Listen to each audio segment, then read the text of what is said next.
All right, Kiss Army, welcome to the KissFAQ Podcast. Thank you for giving us your time today and letting us into your head. I hope we don't do any damage. This is a Kiss-related podcast by the board, for the board. We hope that you enjoy.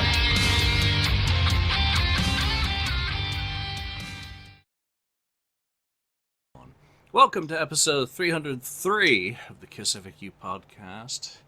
I'm one of your regular panelists, Julian, admin on the FAQ message board today. We're joined by Ken, 69th Blizzard. Hello.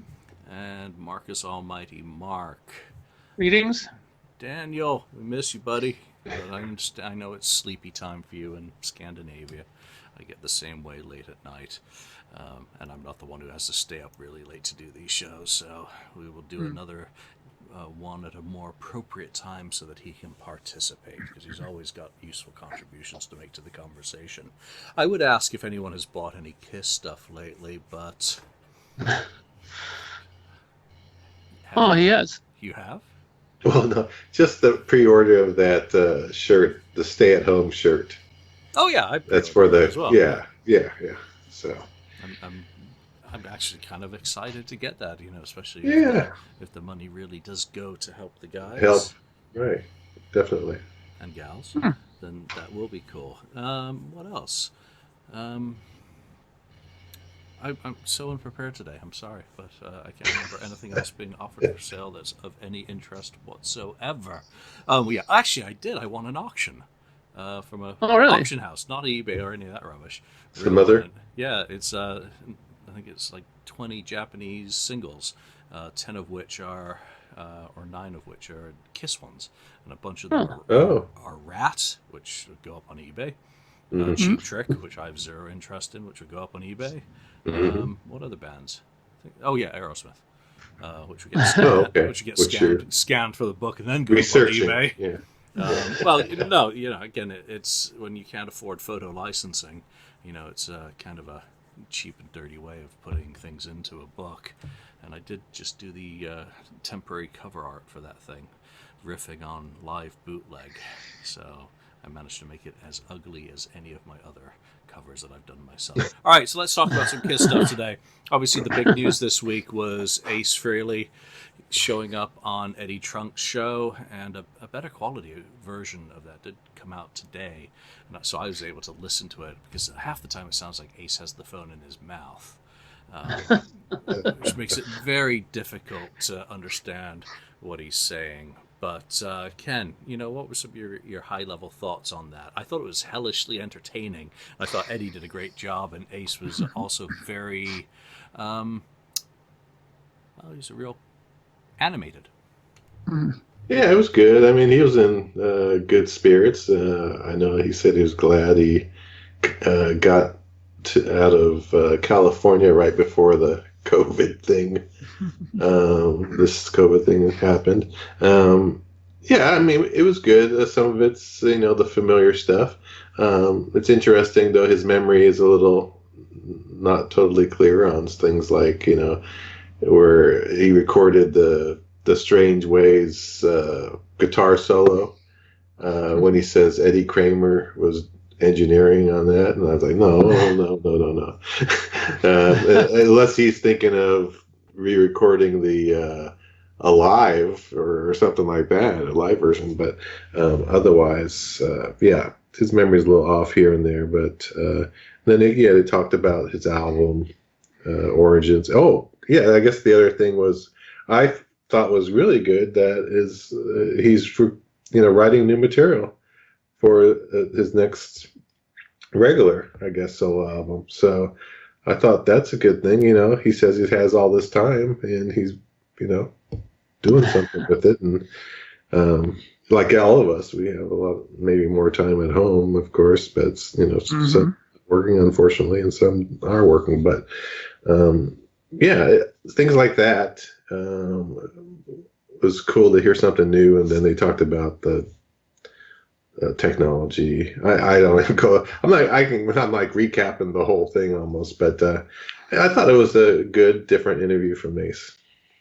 Yeah, that was my take. And technology-wise, when he was talking about being at the Sweden Rock Festival, I think in 2008, and he performed before Whitesnake and then Def Leppard, and they were talking about some of the fractal technology that Def Hmm. Leppard uses for its sound, and Eddie's obviously being very clear that obviously they're playing live, but they're just not doing it in a traditional manner. And Ace was Hmm. like, yeah, and talking about how he hated the earbuds on the farewell tour, how he wants to have the wall of amps around him so he can Just plug in. feel the music, and the monitors up front, which no one can ever make loud enough because his ears are shot now. But I thought that was like a really Yeah. entertaining and kind of off the wall thing. Another thing that stood out was that he said that E1 wants 3 more albums off him.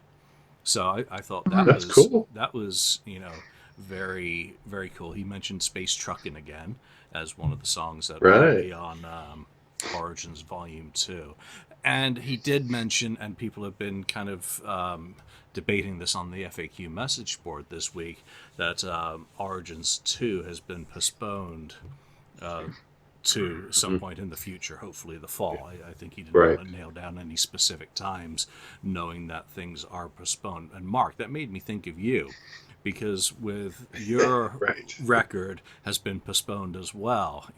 So from the industry point of view, not necessarily being in the same boat as E1 and who facilitates their vinyl, just give us a little bit on what happened to you and how some of these delays can enter into the equation now.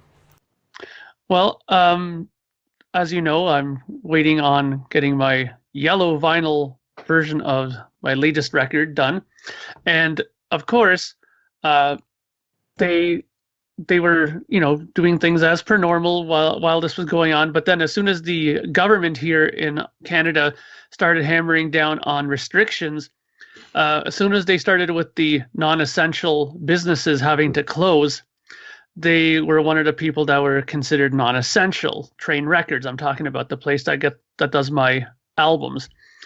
That was sort of heartbreaking in one way, because there you go. Was because, according to what's his name, William. Sorry, William, the guy who runs it. He told me I was actually next up to have my stuff pressed. So it couldn't have came at a more ironic time to shut down. I was literally next up in line to get done. If this would have been happening like, a week later, I probably would have had my albums and then the shutdown would have happened. But, you can't really, there's no one to blame really here in this situation. You can't blame them because, they have to follow government rules. They also have to think about the safety of their workers as well, right? You don't want to have somebody in there gets sick because of, you got to get those Project Gemini albums done. So, your health be damned, right? So, and also the other thing is too, I mean, people start getting worried about those kind of things too, because, if you find out that somebody within the company gets struck down with it, then all of a sudden you start getting all these thoughts, oh my God, is somebody gonna, transfer it onto my album somehow, or blah, blah, you know what I mean? So you're better off to just kind of let it take its course, and then, go and, fresh attack and stuff like that. And I mean, one thing I highly suggest to people who have labels, I mean, I'm sure E1 and all these big labels have done this, I'd hope. But one of the things I did right away is I sent out an email to everybody who had ordered my stuff. And if I didn't send an email to them, I put up a video on my channel letting everybody know what had happened and why the delay happened, so nobody sits there scratching their head going, why is my record not here? It's been like weeks and weeks, right? So I think just keep people in line, well, as far as what's going on, like keeping them informed is what I was looking for, the word, is probably very key in this time right now. Yeah, nothing like a little bit of good communication to make bad situations slightly easier. And come on, there's nothing anyone can do. Vinyl, record store day, none of it's worth dying for. So. And, sorry, one other thing I wanted to mention really quickly is one of the things, though, that I did want to do, because I felt bad about that. Because, I mean, literally when he told me that I was next up and I could have had my record, I felt terrible for all the people that pre-ordered. And that's why I put out that Tomorrow Is Another Day compilation record for free. It's on my Bandcamp. If you just go into my Bandcamp thing for Project Gemini, there's a free download of a compilation of some of my favorite songs off of all my records that you can download for free, right? and it's there. And I think that I wanted to do that for all the people that kind of have to sit through and wait for this, and then, they get free music out of it. Some people may not have all my records, and here's a chance to have some of the other music without having to pay for it. Mm-hmm. But now you have to have it pressed up as a CD, so it's like a Warner Brothers lost leader from the early 70s. There's some custom artwork made for it, Mark, because it's never done. It's never over. Oh, wait, that's me who repackages stuff. All right. Let's take that as a segue into one of the first topics for today, which we're going to the message board. And obviously, as people have had down times, the number of bannings have gone up, but also some interesting topics have also been appearing as people have, to me, they're being very thoughtful and really working hard to get along with each other online, on Facebook, on the FAQ as well.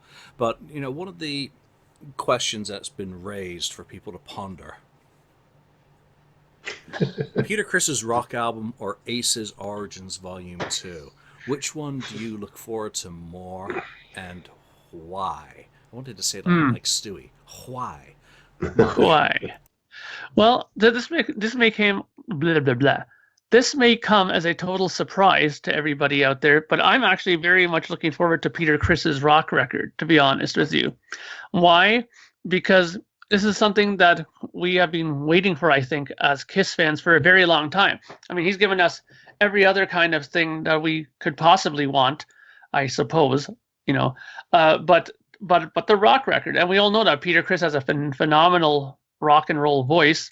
One of the things that we've always loved about him at Kiss is his voice for singing. Mm-hmm. So having a rock album come out, I think, is something that I'm really, really looking forward to. And I mean, and if it's, done with decent players and with decent songwriters, it could be a fantastic thing. I mean, I keep thinking back to Cat 1. I mean, not that was like some incredible album, but it was a pretty good record. It had some good rock songs on it. And if he improved on his writing a bit with some other writers, it could be really, really fantastic. And I mean, I'm not saying I won't get Origins 2, but I already know what to kind of expect with the Origins record, and I always kind of know what to expect with Ace in general now. But the rock record, we haven't had a rock thing from Peter in a while, so you don't know what to really expect. So it's pretty exciting, I think. Yeah, I mean, here's the thing with Origins, and I'm looking forward to it as well, because I do look forward to Ace's take on other bands' songs, and, just to find out what he's done on it. But I don't think there's going to be anything on it that you've never heard before, because it is covers. Mm-hmm. Peter's, on the other hand, is hopefully all or majority new material. I wouldn't be offended if there was a cover or two on it, because I think he picks well. But I liked what you said about, Cat Number 1. There was some good songs on there. I know that album on a whole wasn't everyone's cup of tea, but I thought there were some excellent songs on it. Not only, Blue Moon over Brooklyn, Bad People Burn in Hell. I loved The Cat, and the other song that was only on the EP, What You Doing. I can't even think of the song titles, but there you go. So, I'm looking forward to hearing Peter's rock voice. So, I hope it gets to the point where it could be released and that he'd be interested in releasing it and wouldn't be paranoid. It's been 13 years since One for All. I would hope that he's listened to some of the armchair advice that was, lobbed up that album, which was his art. And again, there's songs on there that I do really enjoy because I get where they were coming from. So I hope that hasn't put him off being willing to put his music out there for fans to enjoy, because I'd really love to have him rock it up again, even if he doesn't tour or do anything live for it. Doesn't need to. Just some new music would do very nicely. Ken? Yeah, I'm with you guys. I want to get this Peter Criss rock album that he talked about starting. I think it was around the time that we saw him down at the LA Kiss Expo. He was talking about it then, but I don't know why it's taking so long to come out. So yeah, I mean, I'd like to have that, because we haven't really got a rock album except or from Peter Criss for a long time ago. That Criss, was it Criss 1? I forget what his name, Cat 1 or but you mentioned it anyway, which I have, but that's a long time. That's a real long time. And Yeah, I'd want to hear him do rock songs. I mean, that's what he does best, in my opinion. Over Beth or something like that. Though Hard Luck Woman was actually, that's a good performance. It's the right type of song. More Rod Stewart or Bob Seger like maybe song like would be good too. So I'm looking forward to it. The Ace, yeah. Well, the Ace one. I didn't want a second Origins. I mean, yeah, it's nice to get a take on and see what Ace was doing, but I'm like, oh man, I'm waiting for that. I'm not really waiting for that. There it is. Cool. Yeah. Well, I have a theory for you, Ken, as to why it takes so long for this record to come out. Because, and I'll include myself in this too. And this is one thing I've really improved on myself personally is musicians are lazy. Especially when you don't have a gun to your head from some major label to tell you that you have to have this album out by so and so if you hope to get any money this year before the end of the tax season or whatever, then some people just take their time. I mean, look at Ace during that interview. He's saying that I have my guitar sitting by my sofa. If I want to pick it up, I'll pick it up. Sometimes I won't play it for a week. Sometimes I'll play it every day. And that's exactly how musicians are. And I have a feeling that's how musicians are when they have their own home studios and they have their own timeline. It's like, I should be working on my album, and I'll work on it today. And then for a week, he'll say, I'll just work on it tomorrow. I'll work on it tomorrow. I'll work on it. And the next thing you know, it's been a month and 2 months, and that's why I think some of these records get delayed. But sometimes when you're signed on a bigger label, like maybe Ace might be better at this because he has E1 kind of, knocking at the door once in a while, say, hey, Ace, what's going on with that record? And then he probably gets his albums out quicker that way. Because if you have somebody on your back, it kind of helps that way too, right? Yeah. Okay. Yeah, I understand your answer there. Logical. Absolutely. Absolutely. But I mean, don't forget, Peter is to all intents and purposes retired. Yeah. So, true. As Mark said, there is no one on his back, So it's up to us. Nobody lighting a fire. Please, Mr. Criss, could we please have some more music? Yes. You have fans out here who would love to hear some new music from you. So there you go. Then again, I'd love to also hear some old music from him as well. Because he talked about doing kind of the Love album, which is I think what One for All became, and then he was going to do the rock album, which is what we're all waiting for. And then he was talking about doing a jazz album. So. I was listening to Rush in the car the other day, and Neil Peart's drum solo, Latter Day solo came on, when he's got all the synths and the effects and the horns section. I was just thinking of Peter doing something similar, not obviously on the same wavelength of Neil, but Peter doing it his way, would be fun. So again, I like Peter's music. Always have, always will. I've listened to both Out of Control and Let Me Rock You in the last month, and obviously that Cat #1 CD was within, easy reach. Let's move on here into, let's go from one Kiss drummer to the next. And one of the threads that I'm always shocked when it brings in negativity is a thread about Eric Carr. And the question was Eric Carr really a good replacement? And I'm not even going to finish that sentence for Peter Criss or in Kiss, because again, it can be interpreted in so many different ways. Ken,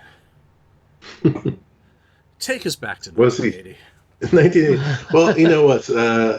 I do remember when, it's funny, I had a friend this friend that actually got me into Kiss, actually. We were listening to something. I think I just bought Unmasked, and we were listening to it, and he said, that's not, well, first of all, he said, that's not Peter Criss. And it was someone else. So he was right about that. So I knew something. I was like, well, yeah, he's been listening to Kiss a lot longer than me, so I don't know, I'm not for sure know about Peter's drumming style for sure, because I've only been, listening a little while. But then shortly after that, then I saw that Kids Are People Too episode. And I saw it on the actual first airing Oh, wow. on a Sunday morning. That's cool. I still remember that. But I can't remember if it was mentioned that there was a replacement right before that. I think I knew from somewhere, maybe it was one of the magazines, and then I saw Kiss was going to be on that by some chance, and caught that. So it was cool. So as far as Eric being a good replacement, yeah, he was a great replacement. He's a great team player. He doesn't have to play exactly the same as Peter did. I mean, and again, almost all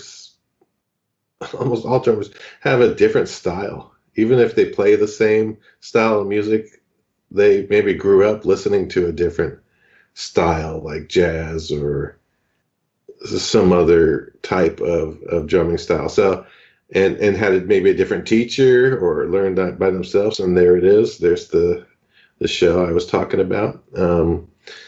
So, as far as I'm concerned, there comes my copyright violation tick from YouTube. Oh my gosh, take it out. No.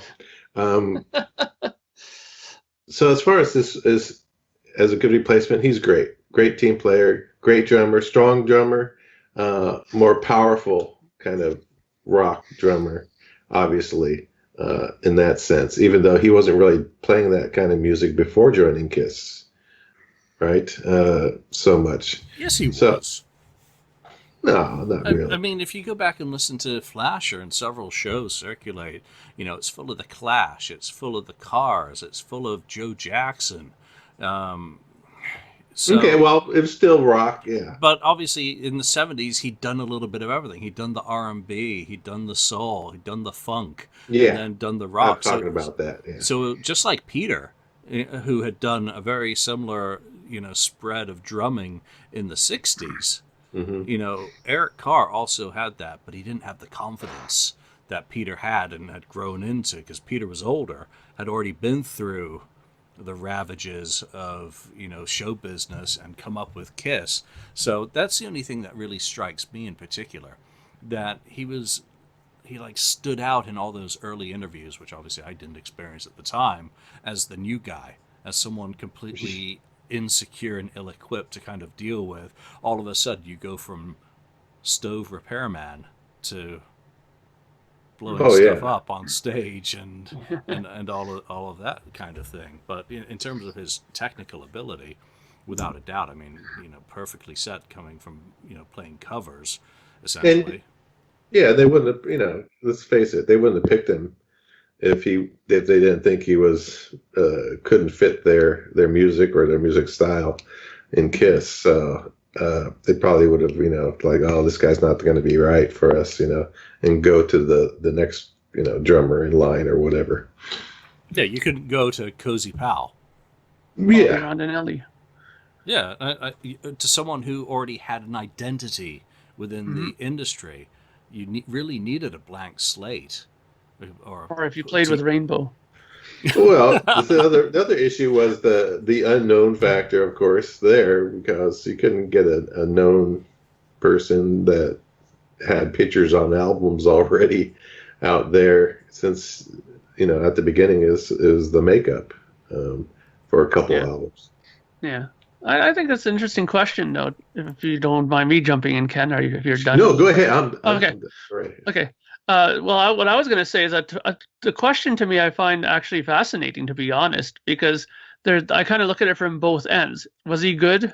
I think yes, in a lot of ways. Number one, the fans loved him. Nobody has ever said an ill word about Eric Carr. Why? Because he was always made time for the fans. He would go, those stories, he would go down from his hotel room, bring food out to the fans who were cheering outside the hotel rooms and stuff like that. I mean, you don't hear Ace or Peter, or you don't hear Gene and Paul go and doing something like that. So I think the fans identified more with Eric, and that's why they loved him so much. So I think on that end, I think they did a very wise thing and brought in somebody who was so likable that it probably increased some of their fan base exponentially because of that. Whether you would want to believe that or not, I think it did, because people really liked him.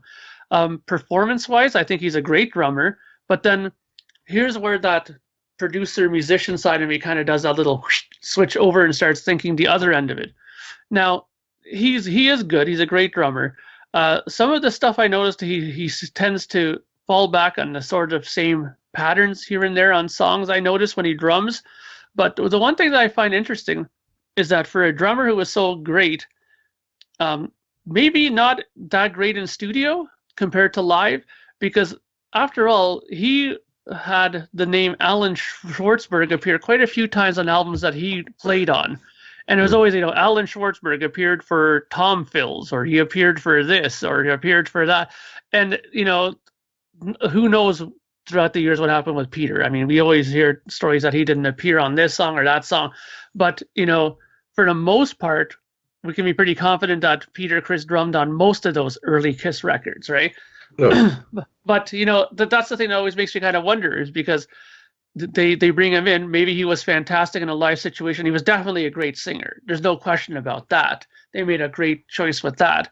But, maybe in the studio he had his little issues as well. Maybe that's why they brought in Alan, or they brought in, Kevin Valentine, or they brought in whoever to do things whenever they brought in somebody else, right? So, I can see why the question was brought up. Was he a good replacement? Because when you hear those stories, and you see those kind of threads on the board recently, actually, quite a few times I've seen threads about Alan on there. So maybe that kind of played into this person's thread start. Hey, you know what? If Alan's been used so much, did they make a mistake getting Eric? Yeah, I think with Alan and Eric, especially on the albums in the mid-'80s, where Alan's credited, and got it in his discography for hi-hat overdubs, I think it's more a matter of convenience. Eric would come in and do his drums at the beginning of an album and then go on vacation. There was no reason for him to stay around. He wasn't singing lead. He wasn't playing guitar. He wasn't playing bass. It was the Paul show, essentially, or Gene. So he buggered off on vacation, once done. So then if Paul's in the middle of mixing an album, putting it together in mid-'80s sounds, I need more tinkly tinkly, Schwartzberg on line one, that makes sense. It certainly wasn't because, say, on The Elder, he was replaced on those two songs because of a question of feel. I think, again, that wasn't because Eric wasn't able to play it. He had played every style of music. I think he just couldn't cop the feel, and they didn't have time enough to work through and let him get that. Instead, you just bring in someone who can, is basically a drumming Rolodex. Okay, this, tick, tick, tick, tick, done, bye, where's my $500? Studio musician. Yeah, these studio pros are something different. They are a whole next level. They're not necessarily the sort of cats who you want to watch perform. Some are. I'm not doing a broad sweeping, generalization, but some of them are guys who are made just to be in a studio to make that perfect music. I mean, what was that West Coast group of session? The Wrecking Crew. Oh, yeah. Jesus. Fantastic. And then you had the cats who basically cut the tracks for Peter's Motown, solo album in '78. Did the demos with Sean. I mean, those are just pure studio professionals. So that's my take on it. For right or wrong, is that and you mentioned Kevin Valentine. Well, why was he brought in? Well, that's because they didn't think that the song was good enough, because Eric Singer was rushed. For revenge is what I'm talking now. And he had already gone back out on the road again, rather than vacation, as Eric Carr may have done, and they needed to replace the track, so they called someone else. So it's, I don't think there's anything nefarious. And going back to the 70s, I don't think Peter was ever replaced on anything until Dynasty. And then it was just a matter of necessity. And he certainly wasn't replaced on his own damn solo album, because like Gene, he played on what he wanted to and had someone else do what he wanted to. And there's the stories of him sitting in the studio enjoying, being a singer on his solo album. Yeah. Just like Gene doesn't play a note of bass. So nothing horrendous. We got a little bit off that topic. Getting back to, I think, Kiss. And I think Simmons is quoted this week as saying, Kiss will not resume the tour until there is a COVID cure. Wow, that's halfway to being a song. Or And then there's an or after that, right? Or, so Someone pays us enough. Yeah. So, what are your thoughts on what that means, Ken? Yeah, I mean, they're older in age, and that's obviously you have to be a little bit more careful. But when they say COVID cure, I guess they must mean a vaccine is out there and available. I know they're trying to fast track the vaccine or a vaccine to try to get it out there by maybe January. I don't know if that's going to happen, but who knows? So, yeah, I think they're just trying to be careful. They just probably figured they're just scrapping the rest of this year. That may include the cruise, I'm guessing. It better have. Yeah. And then maybe they'll still be able to do their final, performance that they scheduled in July 17th of 2021. Your next date on the tour is the last date of the tour. And it could come down to it, or maybe they'll push it a year, delay everything 1 year. What they were going to do, maybe April now, this April and May and forward, they'll push it everything 1 year out, and then they'd finish 2022. I don't know. Who knows what's going to happen? Come on, just push it the hell out so that you finish in 2023, which would be the 50th anniversary. Well, that might be the way. It could be the wheelchair tour. Crutch and wheelchair. You're not allowed to call Dr. Love anymore because he's no longer got the cure you're thinking of. There's not going to be any vaccinating one's ass with a Victrola needle. There's not going to be any COVID cure for a while. End of the Corona tour or something. Yeah, and end of the plague tour. Yeah. Maybe. So, yeah, you know what? I think it's disappointing. I don't see any show happening this year. I think that's the general feel within the industry, that large-scale gatherings are done. Putting a large-scale gathering on the cruise would just be suicide at sea for me. I couldn't stomach the prospect of getting on a ship with people from all over the world where there have been different degrees of social distancing and fighting this whole thing. Not to mention sailing from Florida. The state that was like, yeah, come to our beaches, get infected. Oh, now you can go back to all your states. Yeah. Here, share my snorkel. Yeah. So there are just far too many unknowns.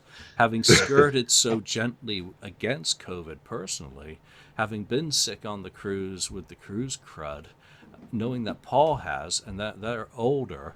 I mean, they would have to helicopter them in for their few appearances. There would be it just wouldn't be worth it. Yeah. And everyone would be worried, I would think. And there's only so much tequila one can drink. Yeah, I honestly think that, and not to sound like a negative guy here or something, but I think that I think they're done. I don't think there's going to be any more touring. If I get Mr. Simmons's vibe correctly from what I heard, this, he's one of these guys that's very cautious and fearful of disease and stuff like that. I get the feeling that he doesn't want anything to do with anybody near him, as far as 6 feet near him or whatever. I don't think he wants anybody near him at all. And let's face it, Kiss made their whole career by being that band that look at the early days. They did those parades for Cadillac, Michigan, and this and that, and they were all about the people's band and stuff like that. And then they had the cruise, and stuff like that. I just think that they're, they always do meet and greets and stuff like that, and that's one of the things that really makes their tours profitable. That's out of the question now for sure. And this whole, we're not going to tour till there's a cure for COVID. I mean, does he realize that there's not even a cure yet for SARS that came out years back?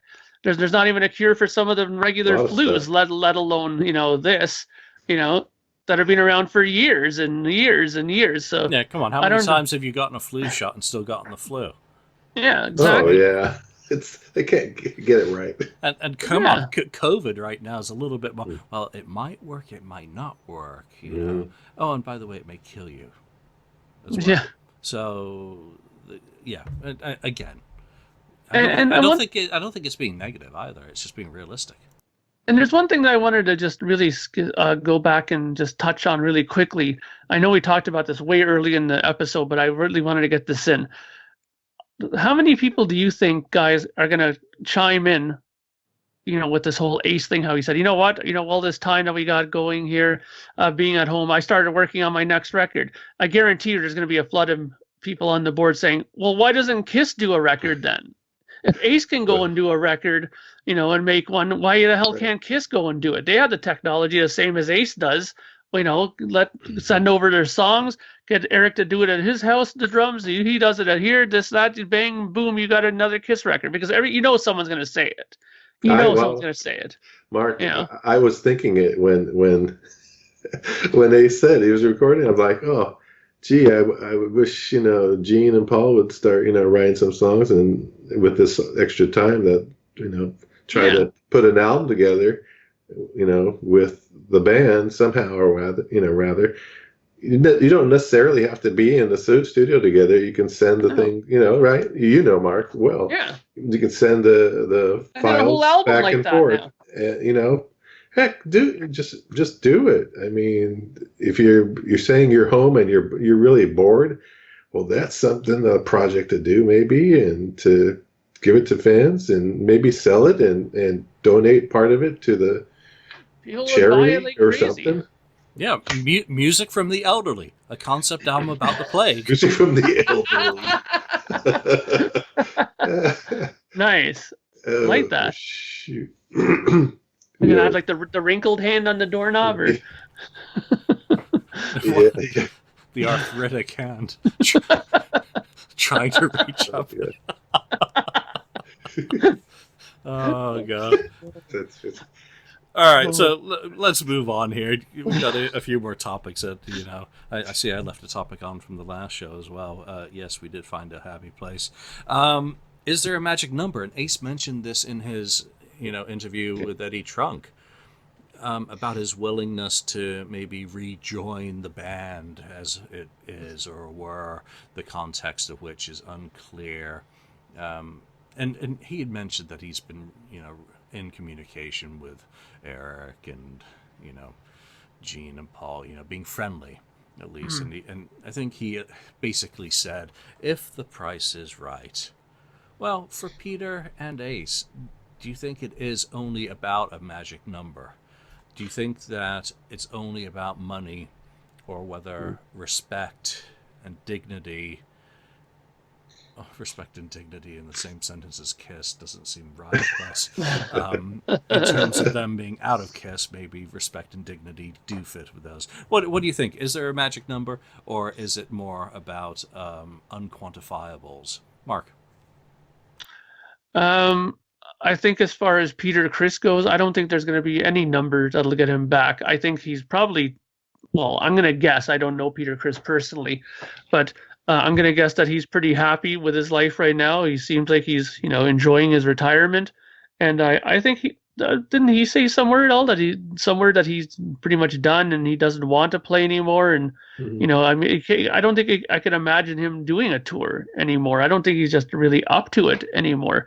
So, even if the number was, millions and millions, maybe he would, humor himself and think about it, but I don't think he would do it. As for Ace, I think that he would do it, and I think it is all about money now for him. I don't think that, it's nearly as much about those other factors. While, sure, he still wants to be recognized as the original spaceman, and, everything happened because of me, and, he wants those props, I'm sure. But I'm sure that, he could forget about some of those requests if they add another zero to the end of the number, right? Yeah, additional zeros make lots of things easier in life, don't they?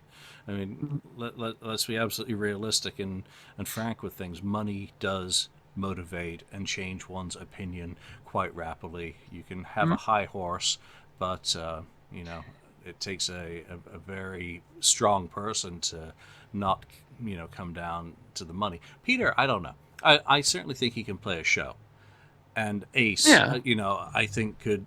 Well, I don't know if Ace could do a tour, a Kiss tour, and I don't know how healthy it would be for him. And again, I've said it many times before, I think his mental health and sobriety have to be more important than being there at the end. Because I'm a firm believer that if it were the four at the last show, that it would have to be as it started out, completely equal. Because otherwise it would not be right. They all created the characters. They all created the sound. They were all part of the magic that here we are nearly 50 years on celebrating. So it wouldn't be right for Ace to get more than Peter, or for Gene and Paul, regardless of them carrying the load for the years after both of the other members left. For that one final show, could they just be magnanimous and, come four-way on split and share in the bounty of our greatness and our grandeur?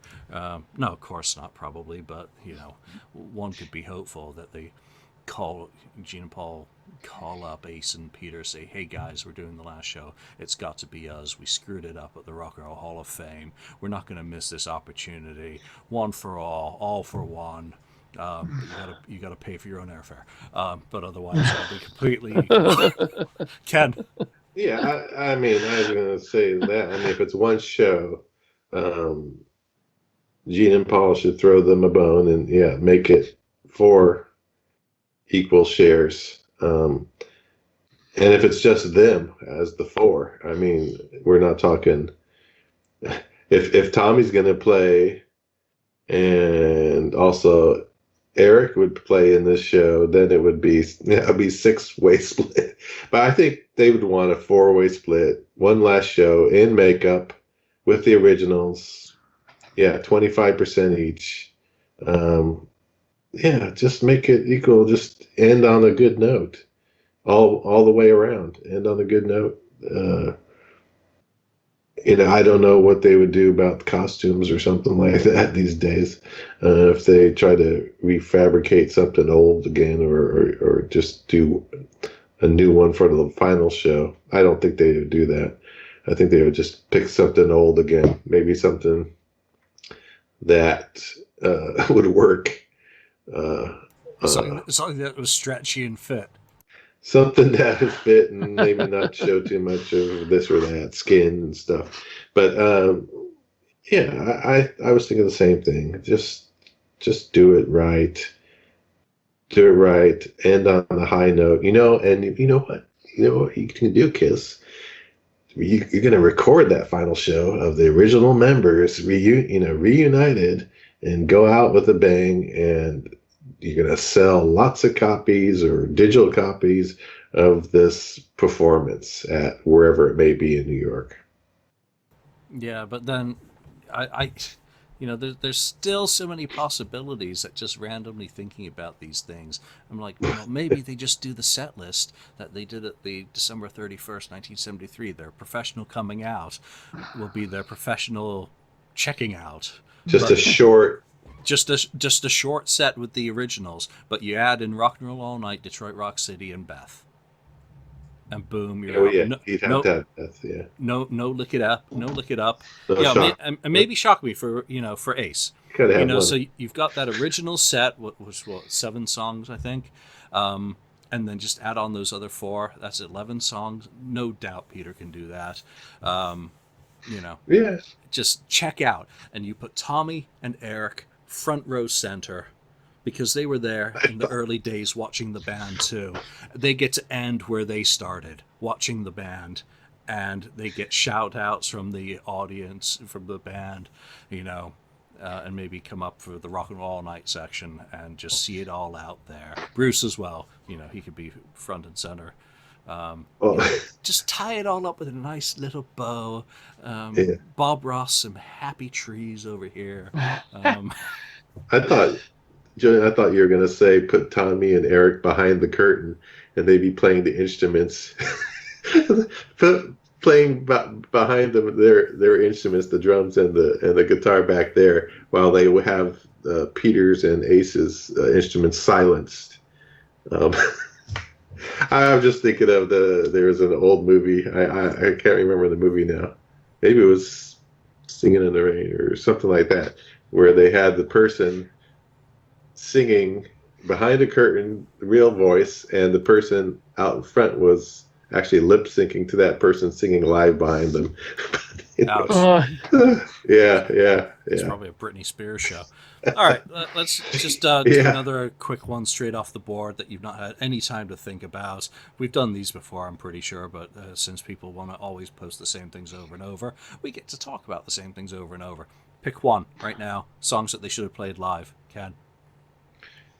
Ooh, songs they should have played live. Okay, I'm going to say It's My Life. Goes to that. That's a great pick, which they have finally done live, by the way. But oh, yeah, that's right. Well, yeah, it was on the cruise, right? that doesn't really count. Okay, well, really? Well, okay. Let me switch. Let me pick something that they really haven't done.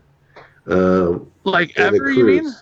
I don't think they've done all of them as a band. I don't think they did Larger Than Life as a band. Yeah, they did. Right? They did that one too? Yeah. Oh, maybe I'm thinking. You're right. They did that. They did that on Cruise too. Probably the Bloody Cruise. All right, I'm going to go to Mark. While you get your stuff together, anyway. Mark. Yeah. Well, there's one song I would like to see them do. I mean, it's never going to ever happen, but I'd love to see them do Odyssey. I think that would be a great song for them to do. Yeah, maybe on Symphony 2. There you go. That would have been perfect if they did Great Expectations. Could have done Odyssey. Elvis yeah, Simmons. I mean, I'd love to hear them do that song. That's good. All right. That's an interesting pick. I got it. All right. Okay, what is it? I'm talking about the same album. Under the Rose. That's the one I would have liked. I thought you were going to go back to Dynasty. Under the Rose would be a good pick, though. Yeah, I think for me, they've only lip-synced this one, and it's going to be Turn on the Night. Because, again, it's such a great pop song. And because it was obviously filmed in Worcester, Massachusetts. Yeah, I mean, I'm just looking at this thread, and, just off that first one, they did Mr. Speed already. Rocket Ride would have been, that's just something that's never going to happen. So many good ones. All right. Let's leave that there for this week. That's plenty of just random boards in the topic. Next week, I think we'll try and do a proper topic, one that requires some preparation and research. Because yes, got some Look It's Rock and Roll episodes coming up, hopefully, next week. I think dig back into the Wasp for the Crimson Idol. And there's another band that you want to talk about, isn't there, Mark? But we'll keep that a surprise. And we'll have to see who else we can get to participate on that one. Let's throw some hints out there. Yeah. Well, we shall see. All right, that's it for this week. Thanks for watching. Thanks for listening. Like us, review us, comment on us wherever you see or hear us. And as always, we appreciate you giving us your time. And we'll see you next time. Bye for now. Thank you for spending time listening to the KissFAQ podcast today. All sales are final. There are no refunds. If you'd like, look us up on Facebook or come over to the KissFAQ message board and discuss the topic we've broadcast today. Don't forget to rate us on iTunes, Spreaker, or wherever you've listened to the show. We hope you'll join us again.